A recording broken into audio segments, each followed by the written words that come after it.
Hello, my friends, and welcome back. Thank you very much for being with me again today. In an investigation, where you have a crime or you had something that happened and you want to find out who might be behind it, as I said many times, you ask at least two questions. Que bono? Who benefits? Or who benefited?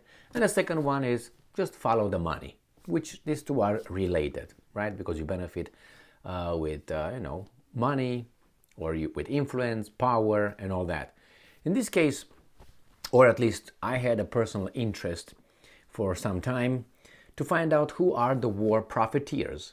Well, some people call them differently and so on. But what are the companies, what are the interests that really profited, made a big profit, that's what profited out of certain kind of events. In this case, we have the war in Ukraine.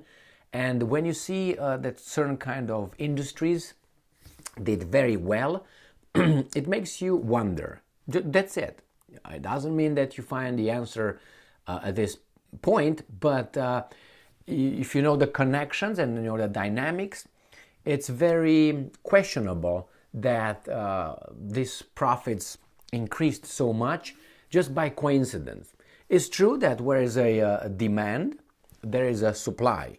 But if you create the demand, then and you come and then provide a supply, obviously you're going to have some big profits. But you say, well, how can you do that? Well, you can influence with your power, and influence with your money, with your position, with your guns, through a legal way of lobbying certain kind of politicians who could push certain kind of policies that eventually will result in something that you will profit out of it, and you just show up and say, just an opportunity, what a coincidence, thank you very much. And we are like, why didn't I know that? Because you didn't work behind the scenes legally to push that little thing.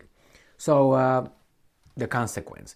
So let's see here, for instance, this article coming from Al Mayadeen. It's an Arab independent media outlet. When I say independent, you know what I mean, is because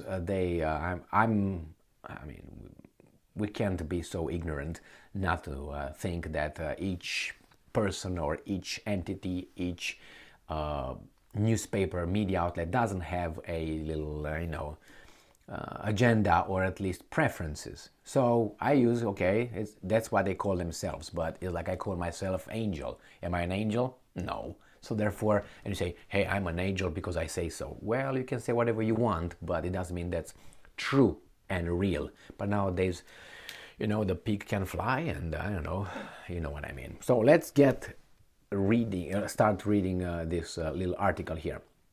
So it's Al Mayadeen from the 26th of January 2023. U.S. weapon manufacturers' profits surged in 2022.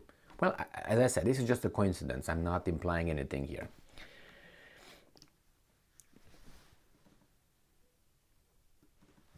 All right, so we got that covered.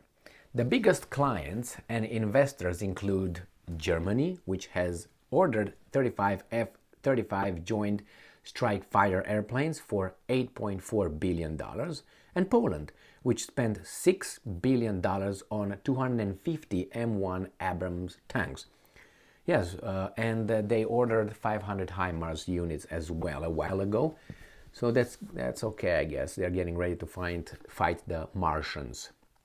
I mean, that's why they were so eager to send their T-72s to Ukraine and then ask for money from the European Union. Very nice, very nice. And then give their Leopard and the same thing. They ask for their money. All right, so according to data released by the State Department on Wednesday, weapon manufacturers in the U.S. made a great profit in 2022 due to the massive amount of arms sales to other countries, especially Ukraine. As a result of the war in Ukraine and a rise of tensions between the US and China over Taiwan, arms sales skyrocketed from $35.8 billion in 2021 to $51.9 billion in 2022. So from 35 to 51, or 52, from 36 to 52, let's round it up. And an even larger profit was seen due to direct weapon sales from U.S. manufacturers going from $103.4 billion in 2021 to $153.7 billion the same year. So from 103 to 154, rounded up. From 2021 to the same year, actually. All right, I mean, in 2021 to 2020, the same year, whatever. It's an increase, obviously. It's what is one third increase? Yeah. The biggest clients include Germany, which has ordered 35 F-13 Joint Strike Fighter airplanes for $8.4 billion, and Poland, which spent blah blah blah. I said already that. Others include Spain, the UK, and Bulgaria, who recently joined NATO. Bulgaria is a rich not country, but anyway, it has money for armament, because if they buy weapons, the Russians could not invade them. Okay.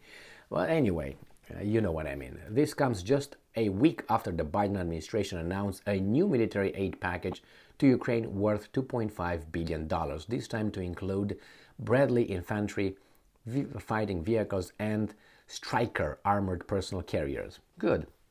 And I'm quoting, "This authorization is the Biden administration's 30th drawdown of equipment from Department of Defense inventories for Ukraine since August 2021. The 30th, all right, since in August 2021. It contains hundreds of armored vehicles, critical support for Ukraine's air defense, and other important capabilities," end quote, a statement issued by the Pentagon said.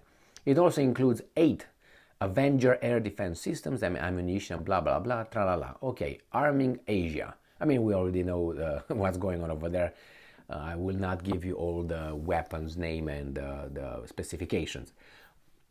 Arming Asia. As for China-Taiwan tensions, that seems like they're fueled greatly, regional players also invested in U.S. manufactured weapons, such as Indonesia's purchase of 36 F-15 ID fighter jets for $13.9, so $14 billion, and Australia purchasing 40 Black Hawk helicopters for $1.95 billion, $2 billion.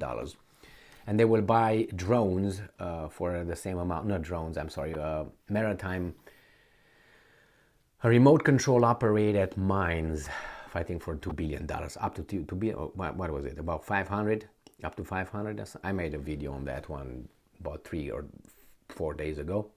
Other smaller investors include South Korea, who purchased weapons worth $790 million, and Japan, who bought $588 million worth of weapons. Taiwan was given a $1.1 billion weapons package by the Biden administration as an attempt to arm it against China. All right, to fund and power up their unjust war on Yemen. So remember, this is an Arab independent media outlet that, you know, all right. Saudi Arabia and the United Arab Emirates both requested weaponry from the U.S. for $3 billion and $2.2 billion respectively. However, the Biden administration stopped transferring weapons to Saudi Arabia following tensions in their relations. Yes, that's, give us oil, we're going to give you weapons, because they are related to one another. Turning to the U.S. for cover, 3 of the largest U.S. weapons manufacturers, Lockheed Martin, Northrop Grumman, and Raytheon, made significant profits as a result. All right. Let's see. Lockheed Martin, developer of fighter jets type F-16, F-22, and F-35, saw a 7.13% jump to $19 billion in 2022. I think that's a success for a company to have a profit of jump. Is this a profit, or is this just no, it's a jump of orders. Well, let's see if they say jump to $19 billion in 2022, while Northrop Grumman is anticipated to have an 11.8 profit growth. Those are profits, as its financial reports are due to come out on Thursday. So I think 7.13% jump is a good profit, 11.8% is a good profit. These are, remember, billions of dollars, not $5 profit. Just in December, Germany paid $106 billion to purchase F-35 fighter jets from Lockheed Martin when weapon stock were running low. $106 billion. Hey guys, do you have, who gives you electricity there in Germany? I would like to know. On the other hand, the maker of the Patriot air defense system, Raytheon, witnessed an increase of a whopping 18% amid Biden's vow to send the air defense system to Ukraine. Due to low stock in Europe as well, the US Department of Defense announced in September that it has given the Raytheon Lockheed Martin Javelin joint venture a $311 million contract for 1,800 Javelin missiles to replenish stocks deployed in Ukraine. So, we kind of know what's going on over here, and I'm glad that these guys just were so lucky to have these profits, because the war in Ukraine just happened because the evil Russians unprovoked invasion. So they are over there to help. These guys, the Lockheed Martin, Raytheon, and all these are there to help. Well, I don't have evidence to support any claims that these companies did any hanky-panky, because they didn't. I don't think they don't have to, because lobbying is legal in the United States. Politicians, they can be lobbied. They get, how do you call it, campaign donations. That's legal in the United States. And I don't have any evidence that these guys colluded with anybody in saying, hey, are you going to do that so we can, and then next time when you want to get elected, we're going to, from the, okay, yeah, we're good, don't say no more. I can't, it's all illegal, and over there, it's just a coincidence. The same, they used to publish profits of the energy companies, the foreign big Western energy companies, showing a lot of profit, up to about 3 months, I think. After 3 months, zero, nothing, no suggestions, nothing about that. How much profit those make, and I'm guessing a lot. And then it's another one, again, another lucky strike for the energy industry, not only the defense industry or military or weapons industry. And the third one that was also lucky are the banks.